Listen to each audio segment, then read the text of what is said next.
보시면서 구독과 좋아요 알림 꼭 부탁드리고 많은 응원 부탁드리겠습니다.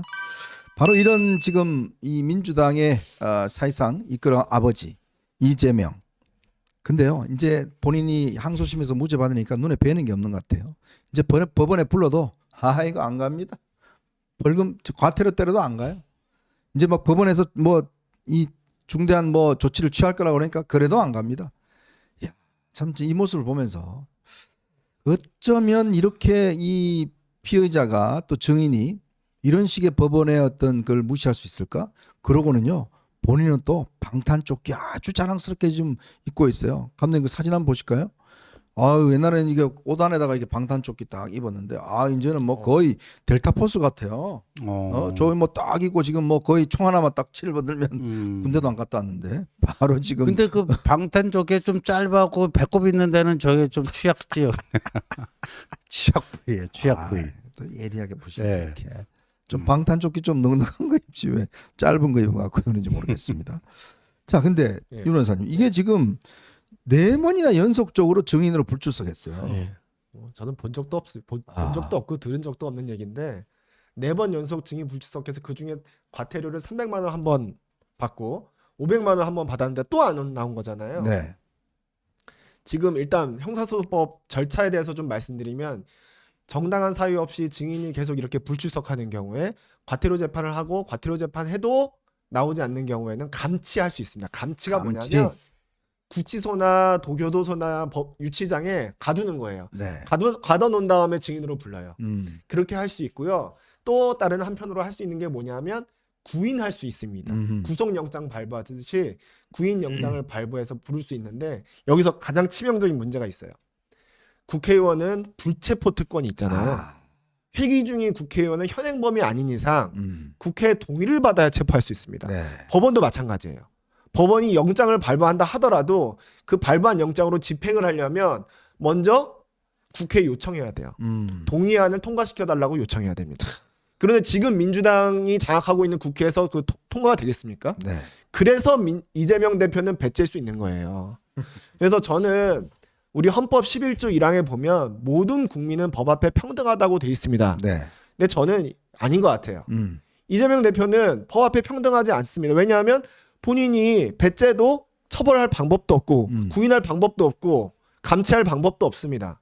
그러니까 얼마든지 이재명 대표에게는 증인의 출석 의무 이런 거 적용되지 않는 겁니다. 네. 그러니까 권력자한테 법은 결코 평등하지 않다는 거, 그런 아주 씁쓸한 그런 결론을 이재명 대표가 낼 수밖에 없게 하고 있습니다. 조지 오웰의 소설에 보면 이 나오잖아요. 동물농장에 보면 모든 동물은 평등하다. 네. 그런데 그 위에 있는 것들 평등하지 그렇죠. 않는 사람이 있다. 뭐 동물이 있다 이런 이야기를 하는데 지금 바로 이재명 대표가 그 꼴 아닙니까? 그렇죠.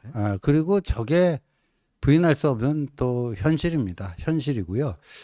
그러니까 뭐 그 일반론적으로 좀 얘기하면요. 정치인이 이 배지가 붙어 있을 때하고요. 배지가 떨어져 있을 때 이 네. 검찰이나 경찰이 수사하는 강도가 달라요.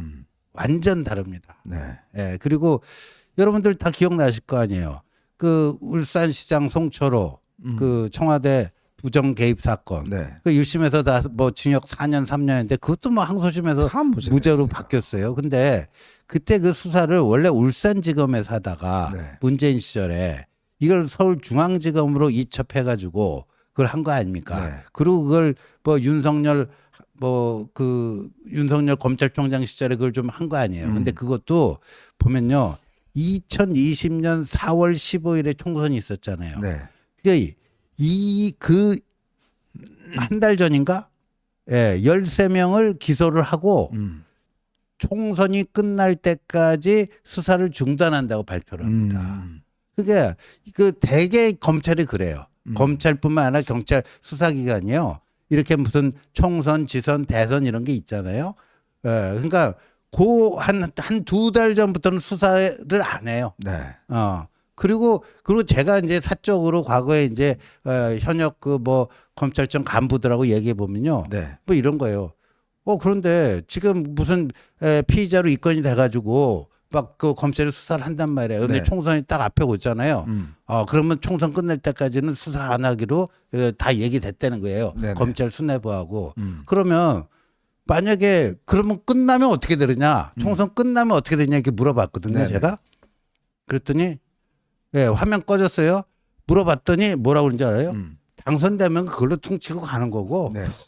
예, 당선이 안 되면 또 수사 계속 받을 수 있다. 이렇게 얘기해요. 그게 현실입니다.